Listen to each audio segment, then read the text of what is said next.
Welcome traders, ಎಲ್ಲರಿಗೂ 108 days challenge ನ 9ನೇ ದಿನಕ್ಕೆ ಸ್ವಾಗತ.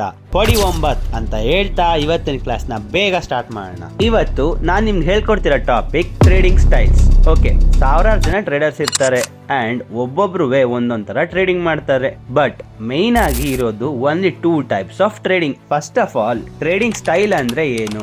ಸೊ ನೀವು ಮಾರ್ಕೆಟ್ ನ ಹೆಂಗೆ ಅಪ್ರೋಚ್ ಮಾಡ್ತೀರಾ, ಯಾವ ಸ್ಟೈಲ್ ಅಲ್ಲಿ ಟ್ರೇಡ್ಸ್ ತಗೋತೀರಾ ಅನ್ನೋದೇ ಟ್ರೇಡಿಂಗ್ ಸ್ಟೈಲ್ಸ್.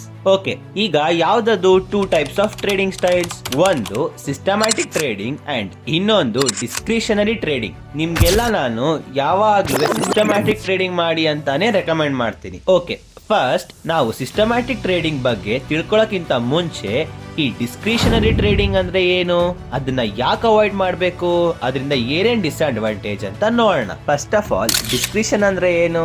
ಸೊ ಡಿಸ್ಕ್ರಿಷನ್ ಅಂದ್ರೆ ನಿಮ್ಮ ಅನಿಸಿಕೆ ಅಥವಾ ನಿಮ್ಮ ಎಮೋಷನ್ಸ್ ಆಗ್ಲಿ ಅದ್ರ ಬೇಸಿಸ್ ಮೇಲೆ ನೀವು ಟ್ರೇಡ್ಸ್ ತಗೋತೀರಾ. ಬಟ್ ನಿಮ್ ಎಮೋಷನ್ಸ್ ಇದ್ದಂಗೆ ಮಾರ್ಕೆಟ್ ಅಲ್ಲಿ ಎಲ್ಲಾರ್ದು ಎಮೋಷನ್ಸ್ ಇರಲ್ಲ ಅಲ್ವಾ? ಅಂಡ್ ಕೆಲವೊಂದ್ಸಲಿ ನನ್ನ ಫ್ರೆಂಡ್ ಹೇಳ್ದ, ಇನ್ನೊಂದು ನಮ್ಮ ಅಣ್ಣ ಹೇಳ್ದ, ಯಾವ್ದೋ ನ್ಯೂಸ್ ಚಾನೆಲ್ ಅಲ್ಲಿ ಇನ್ನೊಂದೇನೋ ಕೇಳ್ದೆ ಅಂತ ಅನ್ಕೊಂಡು ಇದೆಲ್ಲ ಸೇರಿ ನಿಮ್ಗೆ ಕನ್ಫ್ಯೂಷನ್ ಜಾಸ್ತಿ ಆಗಿರುತ್ತೆ. ಸೊ ಡಿಸಿಷನ್ ಮೇಕಿಂಗ್ ತುಂಬಾ ಕಷ್ಟ ಆಗುತ್ತೆ. ಆಮೇಲೆ ಫ್ಯೂ ಟೈಮ್ಸ್ ಯಾರೋ ಸಿಗ್ನಲ್ಸ್ ಕೊಡ್ತಾರೆ ಅಂತ ಅನ್ಕೊಂಡು ಅವ್ರನ್ನ ಫಾಲೋ ಮಾಡೋಣ ಅನ್ಕೋತೀರಾ. ಬಟ್ ಅವ್ರು ಹೇಳೋದೇ ಒನ್ ಟೈಮ್ ಅಂಡ್ ನೀವು ಟ್ರೇಡ್ ಮಾಡೋದೇ ಇನ್ ಯಾವ್ದೋ ಟೈಮ್ ಅಲ್ಲಿ. ಅಂಡ್ ಅವ್ರು ಯೂಸ್ ಮಾಡೋದು ಡಿಫ್ರೆಂಟ್ ಕ್ಯಾಪಿಟಲ್ ಆಗಿರುತ್ತೆ ಅಂಡ್ ನೀವು ಯೂಸ್ ಮಾಡೋದು ಡಿಫ್ರೆಂಟ್ ಕ್ಯಾಪಿಟಲ್ ಆಗಿರುತ್ತೆ. ಸೊ ಇದರಿಂದ ಎಂಟ್ರಿ ಅಂಡ್ ಎಕ್ಸಿಟ್ ಕೂಡ ಕರೆಕ್ಟ್ ಆಗಿ ತಗೊಳಕ್ ಆಗಲ್ಲ, ಹಂಗೆ ಪ್ರಾಪರ್ ರಿಸ್ಕ್ ಮ್ಯಾನೇಜ್ಮೆಂಟ್ ಕೂಡ ಇರೋಲ್ಲ. ಸೊ ಏನನ್ನು ಪ್ರಾಪರ್ ಆಗಿ ಸಿಸ್ಟಮ್ಯಾಟಿಕ್ ವೇ ಅಲ್ಲಿ ಕಲಿಯೋಕ್ ಆಗಲ್ಲ. ಅಂಡ್ ಹಿಂಗೆ ಕಲಿಬೇಕು ಅಂತ ಅಂದ್ರೆ ನಿಮ್ಗೆ ಸ್ವಲ್ಪ ಜಾಸ್ತಿನೇ ಟೈಮ್ ತಗೊಳುತ್ತೆ. ಓಕೆ, ಈಗ ಸಿಸ್ಟಮ್ಯಾಟಿಕ್ ಟ್ರೇಡಿಂಗ್ ಅಂದ್ರೆ ಏನು?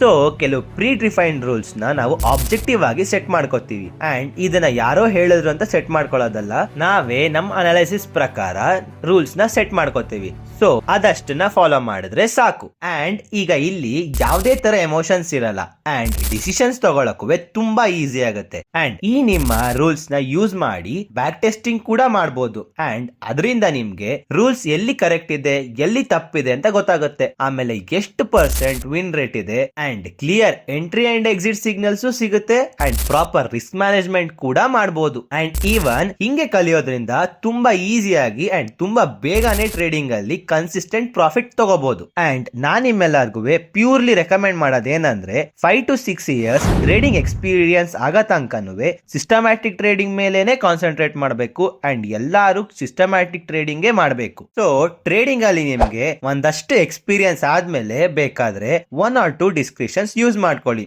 ಅದು ನಿಮ್ ಇಷ್ಟ. ಬಟ್ ಸ್ಟಾರ್ಟಿಂಗ್ ಅಲ್ಲಿ ಯಾವುದೇ ಕಾರಣಕ್ಕೂ ಬೇಡ, ಬಿಕಾಸ್ ತುಂಬಾ ಲಾಸ್ ಮಾಡ್ಕೋತೀರಾ. ನಾನು ಹೇಳಿದನ್ನ ಅರ್ಥ ಮಾಡ್ಕೊಂಡು ಫಾಲೋ ಮಾಡ್ತೀರಾ ಅಂತ ಅನ್ಕೋತೀನಿ. ಓಕೆ ಫ್ರೆಂಡ್ಸ್, ಇಷ್ಟನ್ನ ಹೇಳ್ತಾ ಇವತ್ತಿನ ಟಾಪಿಕ್ ಮುಗಿಸೋಣ. Happy day 9. Thank you all.